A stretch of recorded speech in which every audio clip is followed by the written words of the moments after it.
Ryan Bomberger, author, activist, public speaker, and founder of the Radiance Foundation, joins us today on The Gist. Thanks for being with us, Ryan. Hey, it's great to be here with you.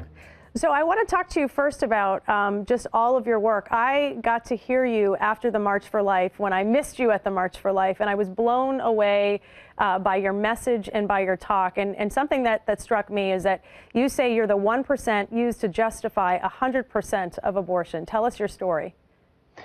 You know, my birth mom showed the courage that women show every single day in different circumstances. My birth mom experienced the horror and the violence of rape, yet still chose the incredible gift of life, gave me the gift of adoption. So I grew up in a small little family of 15 with 12 other siblings, but I was adopted and loved, and that's my story. It's why I'm so passionate about this issue. But if it hadn't been for my birth mom's singular decision, I wouldn't be here, and then all the reverberations that follow from that courageous decision.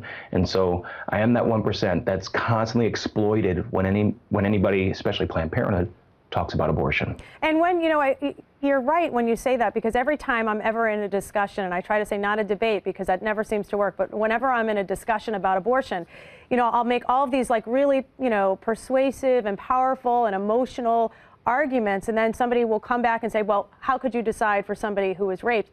And then you're really left speechless. You don't know what to say in that situation. Can you give people the words on how to, address that in a loving and compassionate way? Absolutely. We always have to keep in mind that there's a person who's been victimized, and then, of course, abortion brings victimization to the second person. But we always want to make sure that the woman who's experienced this violence gets the counseling and the help that she needs. What too many think is that the counseling and the help that she needs is further violence. And actually, there's an article that I've written about this. If you go to radiance.life/theheartcases, I talk about the women who've chosen life, and actually many more choose life. About 42% end up choosing life. And if they had more support, if people didn't think that the natural follow-up to violence was more violence, we may have more cases where women feel empowered to actually heal. And what I hear, the common thing I hear from rape survivors, those who are even post-abortive, is that the child is the only redemptive part of such a horrific act. And so I just hope that my life serves as an example, a tangible example. So when someone says, well, what about abortion? They could say, hey, I know this guy, Ryan Bomberger, and they can share my story and the story of thousands of others. Thanks to the internet, you have access to amazing and powerful stories of how people rise from tragedy. And tell us about the mission of the Radiance Foundation. I know that obviously you're out there speaking and you're working on this real difficult issue in our country, but you also have billboards that have struck a chord with people and made people think in many ways, touching on the issue as well of race when it comes to the abortion issue.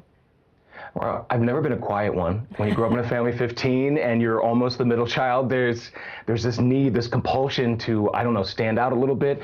And I always had this sense of injustice. And so when my wife, Bethany, and I, my best friend, the love of my life, started the Radiance Foundation, she as a teacher for about 13 years, and I as a creative director who worked in the ad agency world for about the same number of years, wanted to tackle the tough issues. And so one of the first issues that we decided to tackle, the easy ones, race and abortion. Hey, and let's combine them.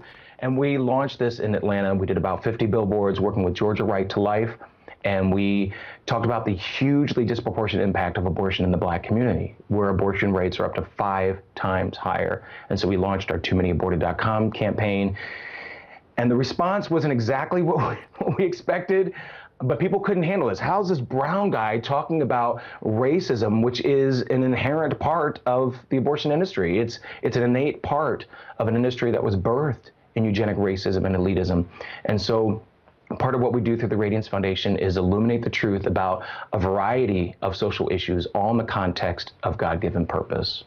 And you also talk about abortion has taken the place of fathers. And I think that's another, powerful argument as you're discussing this issue. Yes, as a father of 4 little munchkins, 2 of whom are also adopted, I'm really passionate about the issue of fatherhood. I mean, motherhood and fatherhood are both beautiful, and they were meant to work in conjunction with each other. When we look at the abortion industry, it depends on vulnerable families, and the best way to make a family vulnerable is to pull the father out of the picture. Government is a horrible substitute for a father. And so when we have an epidemic of fatherlessness in our country, where about 41% of children are born into homes without fathers, in the Black community, about 72.3% of births are unmarried births, we have a huge epidemic of abandonment. And so when I talk about abortions taking the place of fathers, about 85% of all women who seek abortions are unmarried. So we have men who are standing on the periphery, some not by choice, some of them want to actually be involved, but many of them standing on the periphery are just out of the picture. And what fills that void is the violence of abortion and the devastation of poverty. So Ryan, I want to just make sure that people know where to find you. I know you're part of the Radiance Foundation, but if people want to get more involved and certainly want to share your talks or book you, how do they find you? They can find us online at www.radiance.life, or look for us on Twitter, Facebook, or Twitter. Okay. Ryan Bomberger, thank you so much for joining us. God bless you and all that you're doing. I'm telling you, you are definitely changing lives with your story. We appreciate it.